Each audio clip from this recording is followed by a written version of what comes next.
இதோ உங்களை தேடி முதன்முறையாக வசீகரமான தொழில்நுட்பம் மற்றும் அதிவேகமான செயல்திறனுடன் UFX மொபைல். மெல்லிய தோற்றத்துடன் முற்றிலும் சிறப்பாக எல்லோருக்கும் எளிதாக UFX மொபைல். உங்கள் நவீன தலைமுறைக்கான mobile. UFX Mobiles. Make your move. For the very first time coming your way is an irresistible combination of speed, style and technology. UFX Mobiles. Exceptionally sleek, totally advanced, and now the phone that everyone can afford to touch. Your next generation mobile. UFX Mobiles. Make your move.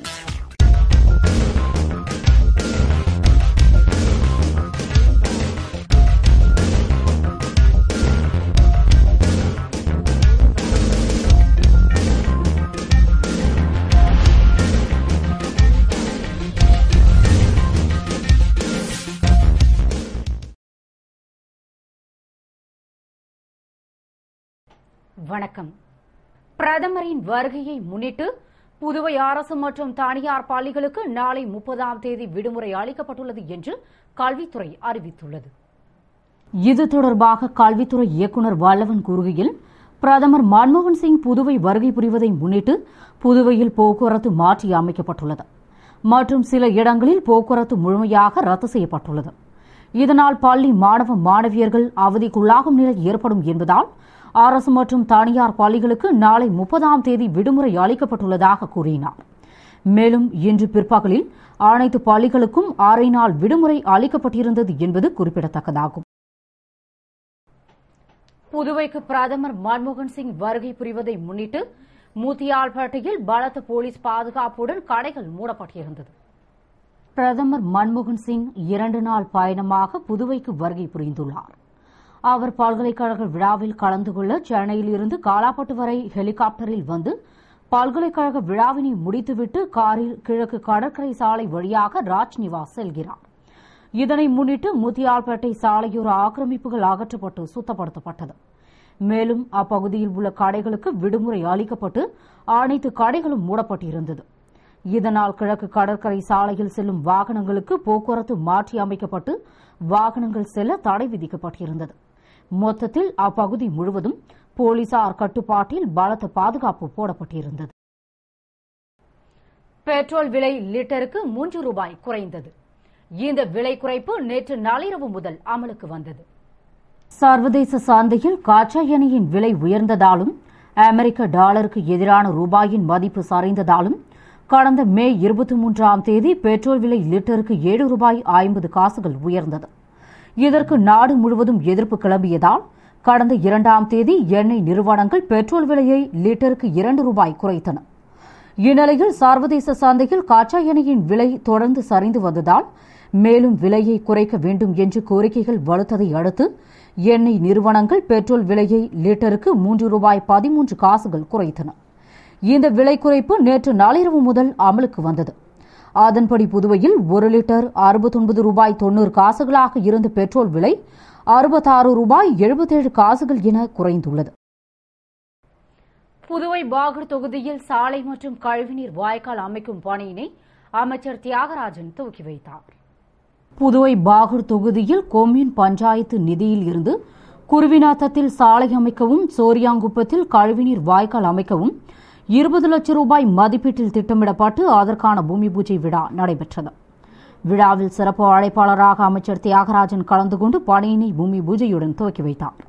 நிகழ்ச்சியில் Bahour commune panchayat ஆணையர் ரவீந்திரன், பொறியாளர்கள், ஊர் முக்கிய பிரமுகர்கள் மற்றும் பொதுமக்கள் கலந்து கொண்டனர். புதுவைக்கு வந்த பிரதமர் மன்மோகன் சிங் ஆளுநர் மாளிகையில் தங்குவதால் ஆளுநர் மாளிகையை சுற்றிலும் துப்பாக்கி ஏந்திய போலீசார் பாதுகாப்பு பணியில் ஈடுபடுத்தப்பட்டுள்ளனர். புதுவை பல்கலைக்கழக விழா மற்றும் ஜிப்மர் மருத்துவமனை விழாவில் பங்கேற்க புதுவை வந்துள்ள பிரதமர் மன்மோகன் சிங் ஆளுநர் மாளிகையில் தங்கி சிறிது ஓய்வெடுத்து பின்னர் அரசு சார்பில் நடைபெறும் இரவு விருந்தில் கலந்து கொண்டு அரசியல் தலைவர்கள் மற்றும் முக்கிய பிரமுகர்களை சந்தித்து பேசுகிறார். இதனால் பிரதமர் தங்கும் ஆளுநர் மாளிகையை சுற்றி பலத்த போலீஸ் பாதுகாப்பு போடப்பட்டுள்ளது. மேலும் துப்பாக்கி ஏந்திய மத்திய துணை ராணுவத்தினர் பலத்த பாதுகாப்பு பணியில் ஈடுபட்டுள்ளனர். இது மட்டுமின்றி ஆளுநர் மாளிகையை சுற்றி கண்காணிப்பு கேமரா பொருத்தப்பட்டு தீவிரமாக கண்காணிக்கப்பட்டு வருகிறது. மற்றும் ஆளுநர் மாளிகையை சுற்றியுள்ள பகுதிகள் காவல் கட்டுப்பாட்டில் உள்ளது. 10ஆம் வகுப்பு பொதுத் தேர்வு தனித் தேர்வர்கள் அறிவியல் செய்முறை வகுப்பிற்கு விண்ணப்பிக்கலாம் என்று தொடக்க கல்வி துணை இயக்குநர் ரகுபாலன் தெரிவித்துள்ளார். இது தொடர்பாக தொடக்க கல்வி துணை இயக்குநர் ரகுபாலன் கூறுகையில், சமச்சீர் கல்வி முறை அறிமுகப்படுத்தப்பட்டதை அடுத்து 10ஆம் வகுப்பு பொதுத் தேர்விற்கு விண்ணப்பிக்கும் அனைத்து நேரடி தனித் தேர்வர்களும் அறிவியல் செய்முறை பாடத்திற்கு வருகை புரிய வேண்டும் என்று ஆணை பிறப்பிக்கப்பட்டுள்ளதால் மார்ச், ஏப்ரல் 2003 நடைபெறவுள்ள 10ஆம் வகுப்பு பொதுத் தேர்வில் கலந்து கொள்ள செய்முறை வகுப்புகளில் சேர்தலுக்கான விண்ணப்பங்களை முதன்மை கல்வி அலுவலகத்தில் 30ஆம் தேதிக்குள் பெற்றுக்கொண்டு தேர்வு கட்டணத்தை இணைத்து நாளைக்குள் பூர்த்தி செய்யப்பட்ட விண்ணப்பங்களை ஒப்படைக்குமாறும், செய்முறை வகுப்புகளில் கலந்து கொண்ட தேர்வர்கள் மட்டுமே 10ஆம் வகுப்பு பொதுத் தேர்வில் கலந்து கொள்ள தகுதியானவர்கள் என்றும், செய்முறை வகுப்புகளில் கலந்து கொள்ளாத தனித் தேர்வர்களின் விண்ணப்பங்கள் SSLC பொதுத் தேர்விற்கு ஏற்க இயலாமல் நிராகரிக்கப்படும் என்று கூறினார். புதுவை வந்த பிரதமர் மன்மோகன் சிங்கை வரவேற்க மாநில காங்கிரசார் கட் அவுட்டுகள், பேனர்கள் வைத்து சிறப்பான ஏற்பாடுகள் செய்திருந்தனர். புதுவைக்கு 2 நாள் பயணமாக வரும் பிரதமர் மன்மோகன் சிங்கை வரவேற்க மாநில காங்கிரசார் சிறப்பு ஏற்பாடுகள் செய்திருந்தனர். அதன்படி புதுவை பல்கலைக்கழகம் ஜிப்மர் மருத்துவமனை செல்லும் வழி நெடுகிலும் காங்கிரஸ் கட்சி சார்பில் நிர்வாகிகள் கட்சி கொடி, தோரணங்கள், கட் அவுட்டுகள், காங்கிரஸ் கொடி கொண்ட வட்ட வடிவிலான தோரணம், பேனர்கள் என வைத்து நகரையே விழாக்கோலம் பூண்டது போல் மாற்றியுள்ளனர். மேலும் பிரதமரின் வருகையால் மாநில காங்கிரசார் உற்சாகமடைந்து அவரை சிறப்பான முறையில் வரவேற்க மேலும் பல்வேறு ஏற்பாடுகள் செய்து வருகின்றனர். மற்றும் 150க்கும் மேற்பட்ட காங்கிரஸ் பிரமுகர்களுக்கு பிரதமரை பார்க்க அனுமதி வழங்கப்பட்டுள்ளதால் காங்கிரசார் உற்சாகமடைந்துள்ளனர். உற்சாகத்துடன் மன்மோகன் சிங், சோனியா காந்தி, ராகுல் காந்தி, குலாம் நபி ஆசாத் ஆகியோரின் பெரிய அளவிலான படங்களுடன் கட் அவுட்டுகள் வைத்துள்ளனர். மேலும் மன்மோகன் சிங் பிரதமராகி முதன்முறையாக புதுவை வருகிறார் என்பதில் உற்சாகமடைந்து தொண்டர்களுடன் அமோக வரவேற்பு அளிக்க நிர்வாகிகள் ஏற்பாடு செய்திருந்தனர்.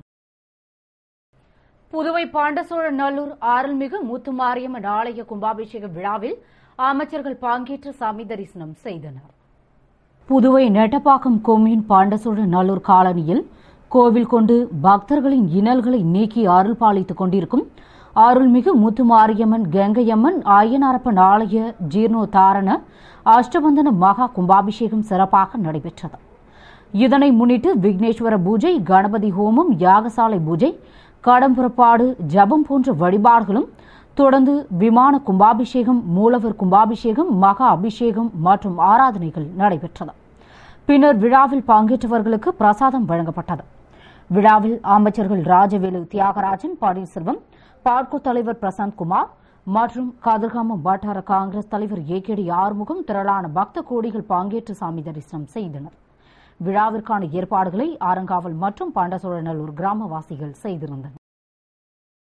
புதுவை விவேகானந்தா நகர் வலம்புரி செல்வ விநாயகர் ஆலய 1ஆம் ஆண்டு கும்பாபிஷேக நிறைவு விழாவினை முன்னிட்டு 1008 சங்கு பூஜை நடைபெற்றது.